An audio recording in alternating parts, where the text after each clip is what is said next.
직구로 산 이 옷. 다 따져보고 샀는데 막상 받았더니 사이즈가 안 맞는다. 반품하려면 배송비만 2만 원. 에휴, 다시 팔아야겠다. 관세 포탈? 밀수? 국내보다 더 저렴한 가격에 해외 물건을 살 수 있는 직구.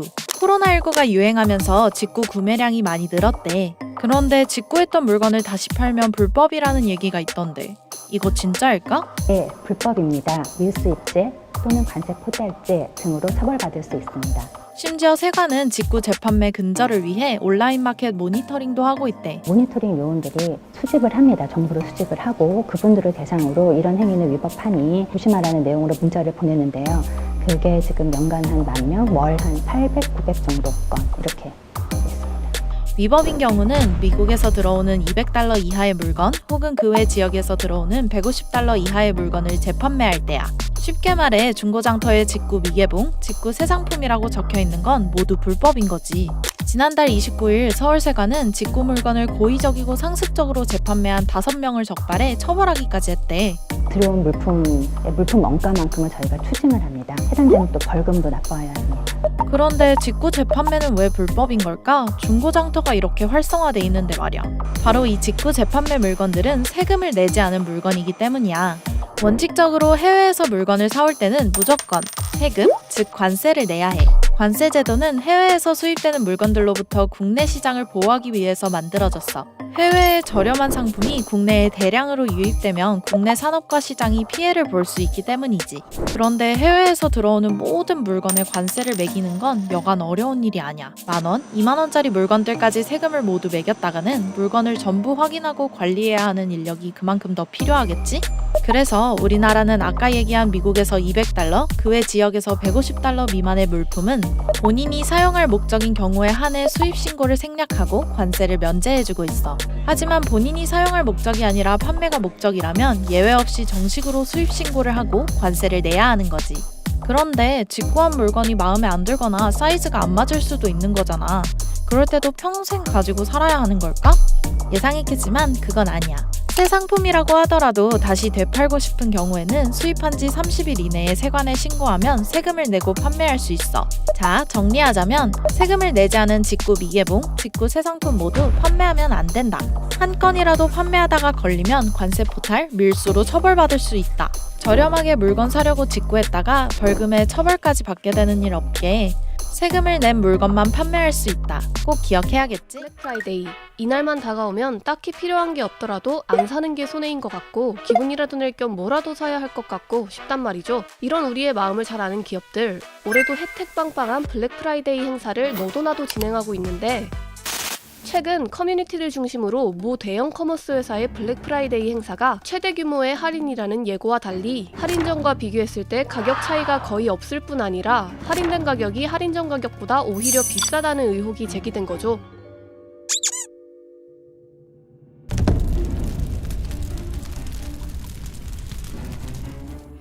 이에 기업 측은 블랙 프라이데이 전에 아우터 기획전 등 다른 행사에 참여했던 제품이면 그 당시 할인폭이 더 컸을 수 있다며 해명했지만 소비자들의 분노를 잠재우기는 어려웠는데요. 그도 그럴 것이 비슷한 수법을 많이 봤거든요. 원가 30만원짜리 방을 특가 30만원으로 표시해두는 호텔부터 마트나 백화점은 말할 것도 없고요. 방심했다 하면 귀신같이 달라지는 가격, 이른바 변칙 세일. 이거 처벌 못하나요? 네, 실제로 처벌된 사례가 있습니다.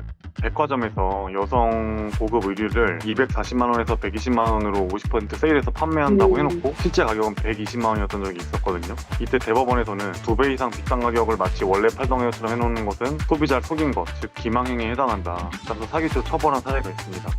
하지만 사기죄로 처벌 가능한 경우도 일부에 불과하다는데요.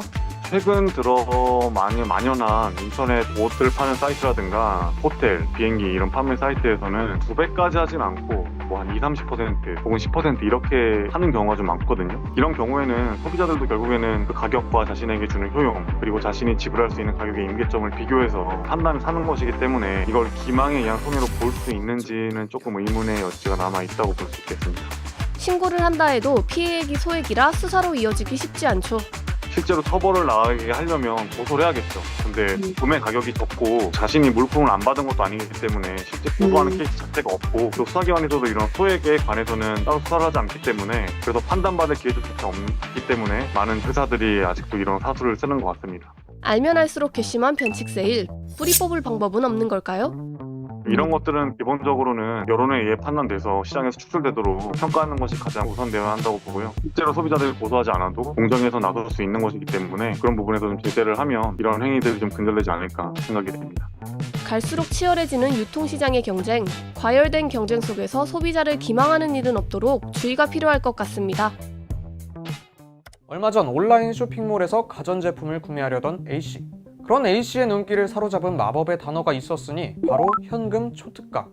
비싼 가전제품을 싸게 살 수 있는 좋은 기회인데다 정품 판매점이라는 마크가 떡하니 붙어 있었기에 별다른 의심 없이 현금을 보냈는데, A씨는 끝내 제품을 배송받지 못했고 해당 쇼핑몰은 A씨의 돈과 함께 사라졌습니다.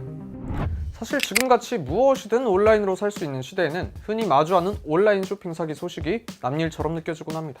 하지만 이제는 하나에 몇백만 원을 호가하는 상품들도 간단한 터치 몇 번만으로 살 수 있게 되면서 오히려 누구나 당할 수 있을 정도로, 특히 가전제품 같은 고가의 상품을 노리는 쪽으로 사기 수법이 교묘하게 진화하고 있습니다. 일반적으로 온라인 쇼핑 사기를 예방하기 위해 확인해야 하는 정보는 두 가지입니다. 하나, 제품이 정품인가. 둘, 판매업체가 공식 대리점인가. 실제로 온라인 오픈마켓에서 쇼핑을 하다 보면 제품 설명란에 이런 인증마크가 있는 것을 어렵지 않게 볼 수 있는데요. 금장에 리본까지 써가며 정품 판매를 부각하는가 하면 이렇게 제조사 기업을 내걸고 공식 판매점임을 강조하는 마크도 있습니다. 하지만 놀랍게도 이런 마크들은 전부 비공식 마크, 즉 제조사와 공식 판매 계약을 맺지 않은 비인증 업체들이 그냥 자체적으로 만들어 붙인 마크입니다. 물론 비인증 업체들 전부가 사기꾼은 아닙니다. 판매하는 제품이 실제로 정품인 경우도 있습니다. 하지만 분명한 건 우리가 알고 있던 예방법만으로는 더 이상 사기를 완벽히 방지하지 못하고, 제조사와 공식 계약을 맺은 인증업체라면 하지 않을 무기한 배송 지연, 추가 비용 요구, 현금 거래 유도 후 잠적 등의 행각은 이 비인증 업체들을 중심으로 벌어지고 있다는 겁니다. 이 중 가장 문제가 되는 건 아무래도 고액의 현금을 받고 잠적하는 이른바 머피 사기일 텐데요. 구체적인 수법은 이렇습니다. 사기 업체들은 오픈마켓 플랫폼에 인기가 많은 가전제품을 상품으로 등록합니다. 상품 설명란에는 우선 메신저로 재고 문의를 해달라고 안내하고, 행여 소비자가 결제를 하더라도 재고가 없다며 해당 건을 취소해버리죠. 업체는 구매를 희망하는 소비자에게 현금 특가로만 판매하는 다른 재고가 있다며 새로운 홈페이지를 안내하는데요. 소비자가 안내받은 사이트는 사업자 등록 번호, 주소지 등을 허위로 표기한 가짜 사이트입니다. 하지만 이런 마크를 본 소비자의 입장에선 정품 판매점에서 알려준 사이트이기에 자연스레 입금을 진행하게 되고, 그렇게 소비자는 돈을 도둑맞게 됩니다.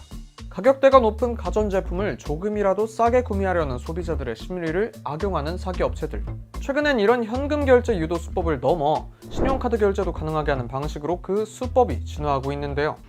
상황이 심각해지다 보니 제조사들이 직접 팔을 걷고 나서는 일까지 발생했습니다.